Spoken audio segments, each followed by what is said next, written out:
Dark music plays. Voice over. కాలం 320 క్రీస్తు పూర్వం. ప్రాంతం పాటలిపుత్ర. అప్పట్లో పాటలిపుత్ర అంటే ఇప్పుడు మనం చూస్తున్న న్యూయార్కో లేదా లండనో అనుకోండి. అంత పవర్, అంత వెల్త్. మగధ సామ్రాజ్యం అధిపతి ధననందుడు. అతను ఎంత బలవంతుడో అంత అహంకారి, ప్రజలని పిండే రాజు. కాని ఒక్కరోజు విధి అతనికి ఒక శత్రువుని పరిచయం చేసింది. కత్తులు, కట్టులతో యుద్ధం చేసే శత్రువు కాదు, తనాలే, బ్రెయిన్ తో యుద్ధం చేసే శత్రువు. అతని విష్ణుగుప్త, మనం పిలుచుకుని ఆచార్య చాణక్య. ఒకరోజు చాణక్యుడు మగధ సభకు వెళ్లారు.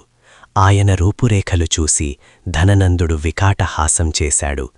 ఈ వికృత రూపమున్న బ్రాహ్మణుడు నా సింహాసనం పక్కన కూర్చుంటాడా అని ఆయన జుట్టు పట్టుకుని సభ బయటకు గెంటించాడు. ఆ క్షణం చాణక్యుడి కళ్లలో నీళ్లు రాలేదు, నిప్పులు రగిలాయి.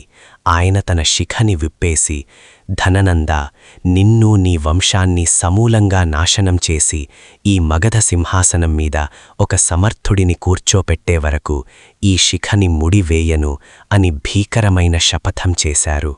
కాని ఒక రాజుని ఎదిరించడమంటే మాటాలా? దానికి ఒక సైన్యం కావాలి, ఒక నాయకుడు కావాలి. చాణక్యుడు అడవులలో తిరుగుతుండగా ఒక చిన్న పిల్లవాడిని చూశారు.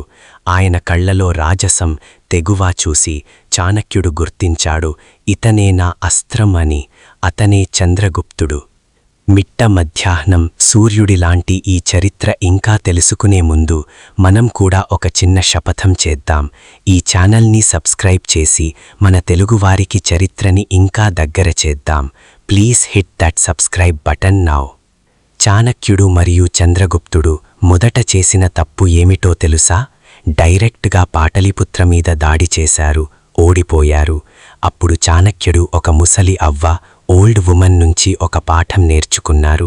వేడివేడి అన్నం మధ్యలో చెయ్యి పెడితే కాలుతుంది, అంచుల నుంచి తినాలి. అంటే రాజ్యం యొక్క బార్డర్స్ని మెల్లగా క్యాప్చర్ చేసుకుంటూ రావాలి. అక్కడ మొదలయ్యింది అసలు సిసలు గేమ్ ఆఫ్ థ్రోన్స్. చాణక్యుడు విషకన్యలను, పాయిజన్ గర్ల్స్ ప్రయోగించారు. రక్షకుడు అనే మంత్రిని కన్ఫ్యూజ్ చేశారు. భేద ఉపాయం, డివైడ్ అండ్ రూల్ తో నంద సైన్యంలో నమ్మకాన్ని దెబ్బతీశారు. రాత్రి పగలు తేడా లేకుండా చాణక్యుడి స్పై నెట్వర్క్ పనిచేసింది. ధననందుడి సొంత మనుషులే అతనికి ఎదురు తిరిగేలా చేశారు. చివరకు చంద్రగుప్తుడి సైన్యం పాటలిపుత్రని చుట్టుముట్టింది. ధననందుడు తన అరగన్స్తో చేసిన తప్పులకు తల వంచక తప్పలేదు. నందవంశం అంతమయ్యింది. మౌర్య సామ్రాజ్యం, అఖండ భారతదేశం ఆవిర్భవించింది. చాణక్యుడు తన శపథం నెరవేర్చుకున్నాక ఏం చేశారు? రాజ్యంలో భోగాలు అనుభవించారా? లేదు. ఆయన తిరిగి తన కుటి హట్కి వెళ్ళిపోయారు. పవర్ అనేది సృష్టించడం గొప్ప కాదు, దాన్ని త్యాగం చేయడం గొప్ప. ఇప్పుడు నేను మిమ్మల్ని ఒక ప్రశ్న అడుగుతున్నాను ఫ్రెండ్స్. ఒకవేళ చాణక్యుడు ఆ రోజు అవమానించబడకపోతే చంద్రగుప్తుడు రాజు అయ్యేవాడా? లేక అవమానం మనల్ని నాశనం చేయకుండా మనమే దాన్ని ఒక ఆయుధంగా మార్చుకోవచ్చా?